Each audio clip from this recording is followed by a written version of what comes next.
Mais il est l'or, monseigneur. Ah oui. Ce que tu savais tout à l'heure. Il y a 3000 tonnes d'or qui ont été acquis par les banques centrales depuis 2022. Ce qu'il faut avoir à l'esprit, c'est qu'il y a une tendance à la montée de l'or. C'est un instrument qui permet de diversifier son portefeuille. L'or ne produit pas d'argent, et ça, il faut le garder en tête.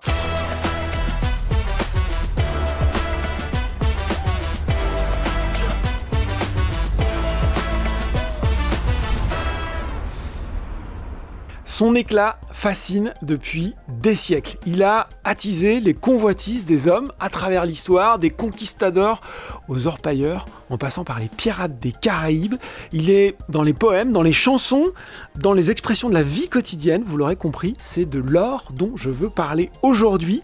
Mais quelle est sa place actuelle, la place du métal précieux dans l'économie, et surtout quelle place il doit tenir dans votre épargne, dans vos investissements. Autant de sujets captivants que je vais aborder avec Didier Borowski, responsable recherche sur les politiques macroéconomiques chez Amundi, dans ce tout nouveau numéro de Cash & Curious. Bonjour Didier. Bonjour Laurent. Bon, on va parler d'or, toi et moi aujourd'hui. Je vais pas te faire je pourrais commencer en te faisant tu sais, les intros en philo des élèves peu inspirés de tout temps, les hommes ont aimé l'or depuis l'Antiquité. C'est vrai. Ce qui est vrai. Ce que j'aimerais plutôt voir avec toi pour peut-être nous faire un petit rappel du rôle de l'or dans l'économie. Quelles sont pour toi les étapes fondatrices de ce qui va structurer sa place dans nos économies ? Moi, j'en vois spontanément quelques grandes. On pourrait parler de l'étalon or, oui. La Première Guerre mondiale, Bretton Woods, l'accord du Plaza. C'est un peu là où on commence à voir le rôle qu'il va jouer. Oui, je crois que la période de l'étalon or, fin du 19e siècle, Ouais. jusqu'à la Première Guerre mondiale, a été un fait majeur. Ensuite, Bretton Woods, tu l'as dit, ça va en gros de la Seconde Guerre mondiale à 1971, rupture de la convertibilité. Donc on explique qu'en 44, Bretton Woods... En 44, une nouvelle organisation du système international, et puis surtout un lien fixe qui est donné entre le dollar et l'or, et donc qui donne de facto un rôle monétaire, qui redonne un rôle monétaire à l'or, qu'il avait perdu, et donc ça a été un phénomène majeur. Et la rupture de la convertibilité entre le dollar et l'or, elle date, c'est Nixon en 1971, qui a été le début d'une démonétisation de l'or. Ouais. Et ce qu'on observe, pour les raisons que tu as évoquées, mais on va revenir sur ça, c'est une remonétisation de l'or de facto, dans les faits, par les... Donc je crois qu'il a occupé dans les esprits, dans la psyché collective, depuis des centaines d'années, et même des millénaires, un rôle important. Il a participé à la structuration du système monétaire international, notamment après la Seconde Guerre mondiale. Et en revanche, depuis maintenant plus de 50 ans, il est déconnecté officiellement d'un lien fixe avec le dollar ou n'importe quelle devise, et son cours fluctue en fonction de l'offre et de la demande. Et il y a eu une période dans les années, il y a quelques années, dizaines, vingtaines d'années, où l'or était, je ne vais pas dire ringard, mais tu sais, il y a ce terme de relique barbare, où on avait le sentiment que ça servait plus à grand chose. C'était bien d'en avoir un petit peu, mais c'était pas non plus le placement le plus sexy. Mais tout à fait, mais le terme relique barbare, c'est Keynes dans les années 20. Donc c'était donc à la suite de l'état. Donc c'était la thématique de l'étalon or qui est obsolète et qui nuit à la politique monétaire, au fait que un système moderne ne doit pas fonctionner avec l'or comme réserve de valeur. Et là, ce qu'on voit, c'est que en effet, c'est quelque chose... Alors, on a cru aussi dans les années 80-90, les banques centrales avaient tendance à vendre leur stock d'or. Et donc, il y avait cette thématique, c'est une relique barbare, il est encore dans les coffres des banques centrales, mais c'est une espèce de souvenir du passé, quoi, un reliquat. Un reliquat du passé. Et évidemment, la thématique a radicalement changé depuis notamment une quinzaine d'années. Qu'est-ce qui détermine aujourd'hui le cours de l'or ? Il y a quoi ? Il y a, on l'a dit, l'achat des banques centrales, la joaillerie, un peu l'électronique peut-être, parce que c'est un métal noble aussi qui est utilisé. En effet, de toute évidence, joaillerie, l'électronique peut jouer aussi un rôle. Et puis, faut le dire, depuis maintenant quelques années, la demande des banques centrales. Depuis 2022. Parce que c'est pour toi le driver de l'augmentation du prix ? Ah oui, non, mais il y a 3000 tonnes d'or qui ont été acquis par les banques centrales depuis 2022. D'accord. Donc c'est absolument phénoménal quand on pense à une production annuelle qui doit être de l'ordre de 3000 de tonnes par an. Il y a peu d'offres en fait, et il y a eu une demande gigantesque venant des banques centrales qui a continué encore l'an dernier. Je crois qu'elles ont doublé sur les dernières années leurs achats annuels. Oui. C'est assez spectaculaire, notamment de la part de certains pays émergents, on pense notamment à la Chine, qui s'en est pas cachée. Et donc ça montre qu'en réalité, il est revenu comme une réserve de l'or. Et ça, c'est à mettre en parallèle avec le doute croissant sur le statut de valeur refuge du dollar. c'est-à-dire que la gouvernance chaotique américaine qu'on voit depuis l'élection de Donald Trump, eh bien, a sans doute précipité aussi Donc tu arbitres quand tu es un pays, en gros, tes réserves de change en dollars, tes obligations du trésor américaine contre des lingots, pour le dire tout simplement. Oui, et alors on peut se dire, mais pourquoi les banques centrales vont vers des lingots d'or? Pourquoi ils vont pas vers d'autres devises? Parce qu'il y a pas l'euro, tiens, par exemple. Oui, mais l'euro n'a pas un gisement de titres sans risque aussi important que celui des États-Unis. Donc on voit qu'il n'y a pas de substitut au dollar dans le système monétaire international, dans le système des devises classiques. Donc c'est pas l'euro, c'est pas pour le moment, c'est pas l'euro, c'est pas le sterling, c'est pas le yen. Et donc par défaut, les banques centrales sont revenues sur cette relique, mais dont le prix avait tendance à évoluer très favorablement. Donc je crois que c'est un premier élément qui a convaincu les banques centrales de rééquilibrer leur portefeuille, en fait, de mettre davantage d'or. Alors il y a une raison à cela aussi, je pense que 2022 a été aussi la période où les réserves de change de la Banque centrale russe ont été gelées. Oui. Et donc, les banques centrales émergentes se sont dit, tiens, mais s'il y a des risques géopolitiques, si les États-Unis sont un positionnement qui ne nous plaît pas, on a un risque nouveau qu'on n'avait pas en tête, qui était que nos réserves de change qui sont en dollars risquent d'être gelées ou contrôlées et donc c'est vrai que l'or, par sa portabilité, par son aspect physique, n'est pas sujet à ces contraintes et à représenter, je pense, un atout majeur dans la diversification. Quand même, même si les mécanismes que tu as décrits sont forts, sont très puissants, on a assisté à une augmentation du cours de l'once qui est, on peut le dire, incroyable sur les dernières années. On était à 3000, c'était un record, 4000, 5000, on voit bien qu'aujourd'hui on est à plus de $5000 l'once. Les prévisionnistes, les grandes banques américaines disent finalement c'était 5500, ce sera peut-être 6000 et ça va peut-être arriver plus vite qu'on ne le pense. On a l'impression que la question du prix de l'or et de son évolution, la tendance va rester haussière sur les mois, les années à venir. Alors, est-ce que là, on s'emporte un petit peu? Est-ce que c'est un peu violent? Ou est-ce que, de ce que tu décris, de ce qui peut se passer, il y a des tendances structurelles qui font que ça peut continuer à augmenter? Les deux, mon général. C'est que, d'un certain côté, c'est vrai qu'il y a beaucoup d'investisseurs qui n'ont pas encore d'or dans leur portefeuille. Et c'est vrai que la théorie financière, depuis les années 50, avait tendance à dire, dans un portefeuille équilibré, une détention de 5 à 10% d'or, ça a tendance à faire baisser la volatilité, et puis c'est quelque chose qui aussi diminue la volatilité même d'un portefeuille dit 60-40, tu sais, c'est les portefeuilles... 60-40, explique. Je t'ai pas mis un buzzer rouge, j'aurais vu. Constitué à 30% d'actions et à 40% d'obligations. Oui. Alors c'est important ça, parce que c'est l'idée que les 40% d'obligations, dans les phases de crise ou de récession, eh bien, vont compenser la baisse des actions.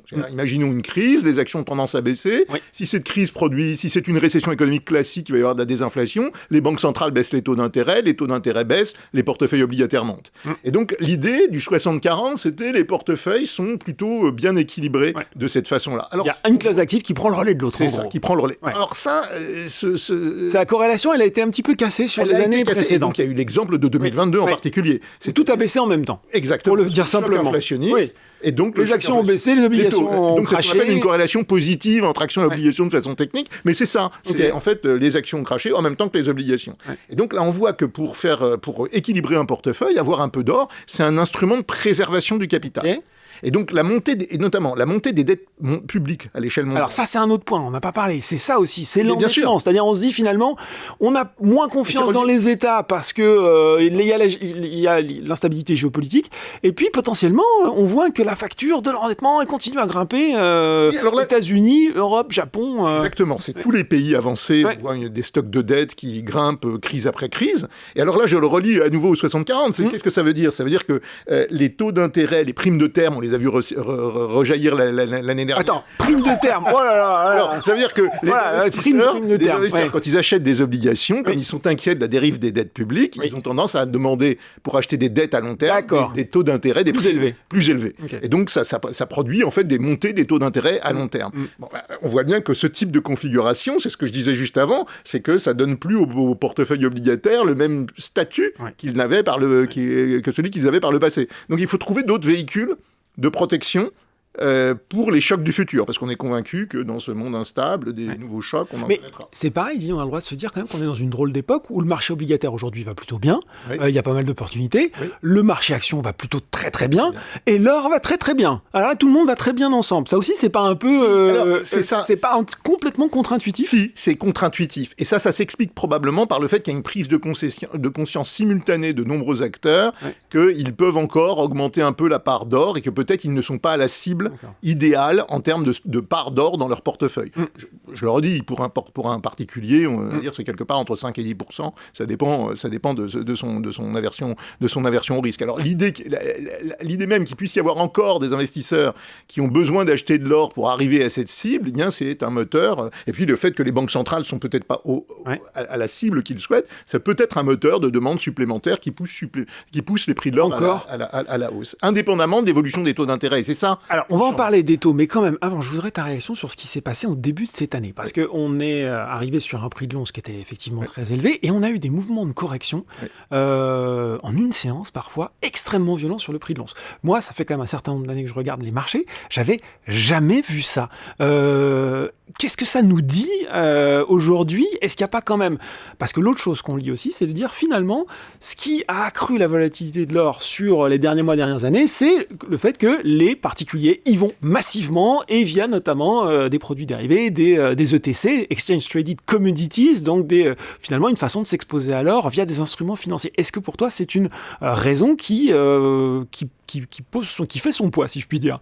Je crois qu'il y a une myriade d'investisseurs derrière la montée des prix de l'or. Il y a ceux qui ont acheté de l'or avec l'espoir d'un gain et qui peuvent avoir atteint leur cible et qui se disent je vends maintenant parce que j'ai atteint le prix de l'or a monté comme je l'attendais et je vends. Et donc là, c'était une vision spéculative dans la montée du prix de l'or. Et puis il y en a d'autres qui ont tendance à se dire mais je veux avoir en matelas durablement, à très long terme, je veux avoir une partie en or détenue en or de mon portefeuille. Alors, cette myriade d'investisseurs qui n'ont pas exactement les mêmes objectifs peut expliquer pourquoi, quand l'or dépasse certains niveaux, il y a des facteurs de repli assez rapides. Mais, hyper rapide, là, hyper violent. Mais on voit que très rapidement, d'autres acteurs arrivent dans le marché et se disent c'est peut-être le moment, sur ce repli, de se repositionner. Je crois que ce qu'il faut avoir à l'esprit, c'est qu'il y a une tendance à la montée de l'or. Cette tendance, elle peut encore monter, mais je crois que pour un investisseur particulier, ça ne doit pas être le motif d'achat de l'or.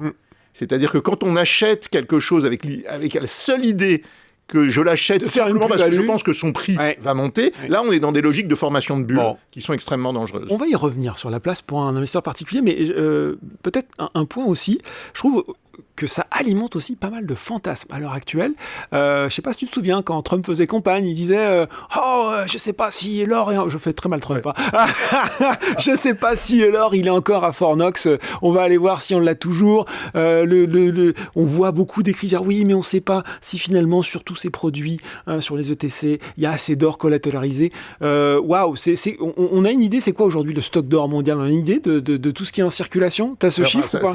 J'ai pas le chiffre précis en tête, mais je crois que les messages... C'est quoi ce fantasme là-dessus là? Je crois qu'il y a une crainte quand même des Américains de voir une dédollarisation. On la voit pas encore vraiment, la dédollarisation, pour être franc. Je pense que c'est une façon de dire quittez pas le dollar, parce que l'or finalement on sait pas si c'est si solide que ça. Je crois qu'il y a de ça, il y a probablement de ça, parce qu'il y a quand même des besoins de financement de l'État américain. Il y a besoin d'avoir des acteurs internationaux qui soient demandeurs de dollars et de titres en dollars. Et donc il faudrait quand même pas que l'engouement pour l'or vienne nuire au financement de l'État américain. Je pense qu'il y a un peu de ça dans les doutes qui sont véhiculés sur le statut de l'or. En creux, il faut comprendre le dollar est bien mieux. Je crois que c'était ça implicitement, je pense, l'idée de Trump. Bon, on a donc, on l'a dit, les mécanismes qui contribuent à la hausse, l'achat des banques centrales, l'attrait des particuliers. Qu'est-ce qui pourrait faire dérailler ce scénario haussier? On le sait, et on n'a pas encore parlé de la relation essentielle, importante de l'or et des taux d'intérêt, puisque l'or ne rapporte rien, et on dit toujours que finalement, quand les taux d'intérêt réels, donc taux d'intérêt corrigés de l'inflation, commencent à monter, eh ben c'est plus intéressant de détenir de l'or. Ça, cette relation-là, elle marche toujours aujourd'hui, selon toi? Oui et non, encore une fois. Moi, ce que j'ai tendance à dire, c'est que l'or ne produit pas d'argent. L'or d'or. Il est l'or, monseigneur. Mais l'or d'or au sens où il ne produit pas d'argent. C'est-à-dire que l'or n'a pas de rendement intrinsèque. Donc on détient quelque chose qui n'a pas de rendement intrinsèque. Et donc c'est ça qui le distingue d'une obligation ou d'une action. Une action va rapporter des dividendes, il y a des coupons liés aux obligations. Et c'est vrai que quand les taux d'intérêt ont tendance à être élevés, notamment les taux d'intérêt réels, ou quand ils montent, historiquement c'était associé à des phases de repli de l'or. Aujourd'hui, on est où sur les taux d'intérêt réels ? Les taux d'intérêt réels, ils ont quand même eu tendance à remonter. Donc D'accord. on aurait dû voir l'or. Mais tu vois. On aurait dû voir l'or baisser. Oui. Mais il y a un nouvel argument qui est venu s'inviter sur la scène. Oui. Et le nouvel argument, c'est le nouvel ordre ou désordre géopolitique. Oui. Le fait qu'on a des nouveaux risques, qu'on identifie quand même tous très clairement depuis plusieurs années. Et ces nouveaux risques incitent probablement bon nombre d'investisseurs à se diversifier davantage. Et ça génère une demande d'or qui est une demande de précaution, de protection des portefeuilles. Parce qu'encore une fois, il y a aussi la compréhension avec ce qu'on a dit sur les dettes, que s'il y a des crises demain, ce sera un coussin, un amortisseur quand même substantiel. Et ça, l'histoire le montre plutôt bien. Mais alors, la décorrélation avec les taux d'intérêt réels fait qu'on n'arrive pas à donner un prix d'équilibre de l'or. C'est ça. Comme par le passé. Ce qui rend les achats, entre guillemets, spéculatifs, avec l'idée que c'est le cours de demain sera supérieur à celui d'aujourd'hui, un peu dangereux. Le motif de détention d'or, comme l'or ne produit pas d'argent, le motif de détention d'or, ça doit être un motif de diversification et de stabilisation de son portefeuille pour les temps de crise. Est-ce qu'on pourrait pas se dire aussi sur la fixation du prix, parce qu'il y a un troisième élément dont on n'a pas parlé, on en a parlé indirectement, c'est le dollar. L'once d'or, il est exprimé en dollars, donc plus le dollar se déprécie, plus c'est aussi une variable de l'équation selon toi ?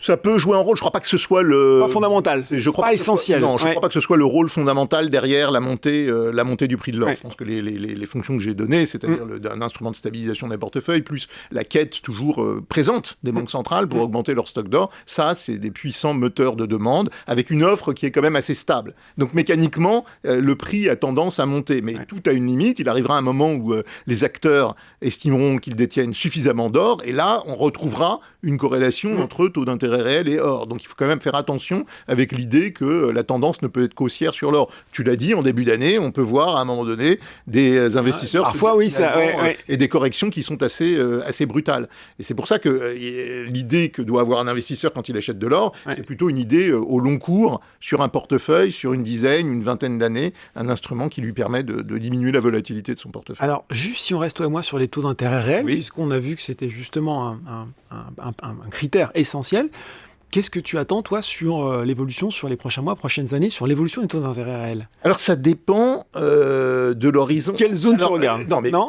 Un exemple. Les taux d'intérêt à court terme. Comme on est dans une période où l'inflation est plutôt sous contrôle, les taux d'intérêt à court terme, nominaux, des banques centrales peuvent encore baisser. Nous, c'est notre sentiment. La Réserve fédérale, tout le monde, le consensus anticipe de baisse de taux d'intérêt. On pense aussi que la Banque centrale européenne aura des marges de manœuvre pour baisser les taux. Pareil pour la Banque d'Angleterre. La Banque centrale japonaise, c'est une exception, mais de nombreuses banques centrales peuvent encore baisser leur taux d'intérêt. Donc on n'est pas dans un mouvement de relèvement. Déjà, on peut être d'accord là-dessus. À ceci près que pour les taux d'intérêt à long terme, qui ne sont pas déterminés par le marché, qui sont déterminés par l'offre et la demande d'obligations à long terme, compte tenu de l'augmentation des dettes, ça monte. Ils peuvent moins baisser. Et on peut très bien imaginer aussi... On a eu des pics, UK, Japon, États-Unis, sur les taux longs, il n'y a pas si longtemps. Même le taux à 40 ans japonais, qui avait dépassé les 4% en début d'année, ça a retenu évidemment beaucoup l'attention. Donc on voit que les taux d'intérêt réels, attention, la partie longue de la courbe des taux, elle peut remonter, ou en tout cas ne pas baisser comme on le voyait par le passé. C'est ce qu'on appelle techniquement une pontification de la courbe des taux d'intérêt, c'est-à-dire qu'on a un écart qui peut grandir entre les taux à très court terme qui sont déterminés par la Banque centrale et les taux à très long terme qui sont déterminés par la demande de marché. Et cette demande, elle sera peut-être dans les années qui viennent, moins forte que ce qu'on connaissait par le passé, justement pour revenir à ce que je disais, parce que les investisseurs voient moins les obligations comme un instrument de protection.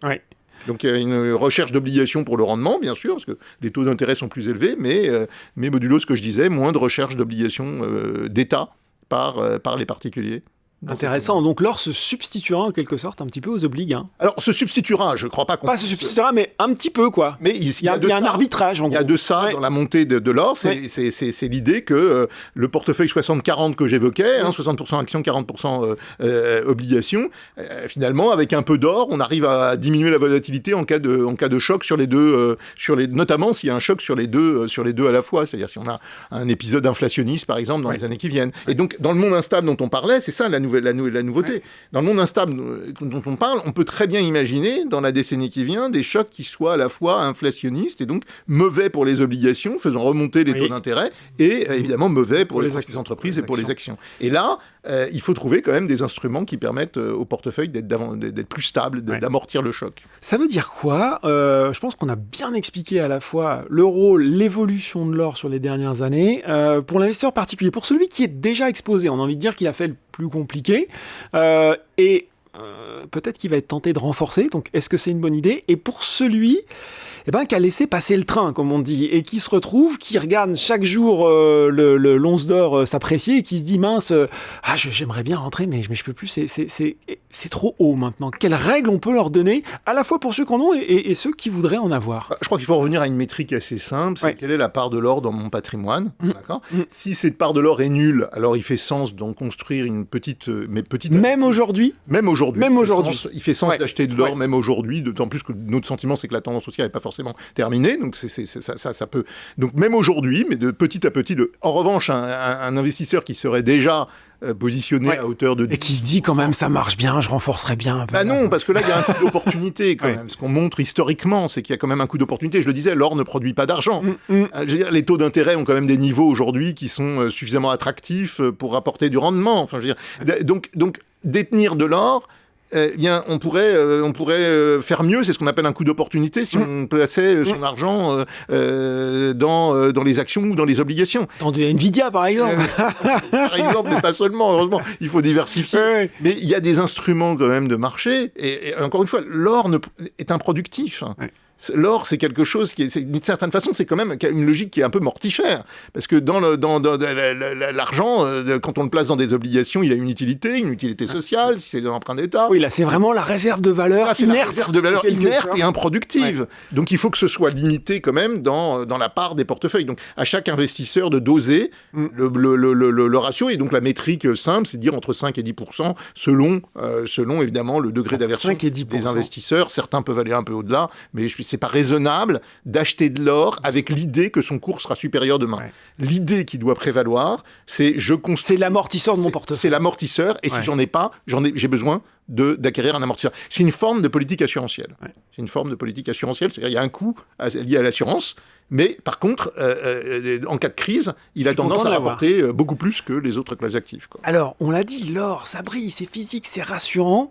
Est-ce que quand tu veux investir en or, tu vas vers de l'or physique, ou aujourd'hui on considère que c'est pas la peine de s'embêter, de le mettre au coffre ou autre, et qu'effectivement les produits qui sont disponibles sur la plage, je porte notamment des ETC, Exchange Traded Commodities, en gros pour faire simple, ça va répliquer le cours de l'once, des produits qui vont permettre de répliquer le cours de l'once, c'est suffisant pour s'exposer à cette thématique selon toi ? C'est suffisant en effet, après ça dépend des investisseurs, mais je pense que oui, il y a plusieurs façons de s'exposer. Il y a les mineurs aussi, on n'en parle pas, les minières. Alors les minières, c'est encore un autre sujet. Mais si on reste sur l'or, je pense qu'il y a une batterie d'instruments qui permettent de s'exposer à l'or et qui sont à peu près équivalents pour un épargnant qui réfléchit à moyen long terme. Ça, je ne crois pas qu'on puisse discriminer vraiment les fonctions ou les supports de façon élémentaire. Dans ce que je disais, qui sont des instruments de construction de portefeuille ou de corrélation avec les autres classes d'actifs, l'or est très peu corrélé avec les actions et les obligations. C'est ce qu'on appelle un instrument de décorrélation. Alors c'est très technique, c'est simplement ça veut dire qu'on va reprendre le même... Ouais, je t'ai même pas besoin. Non mais on comprend, on comprend. Alors, quand les obligations et les actions bougent, l'or bouge assez peu. Donc en fait c'est un instrument de préservation du capital.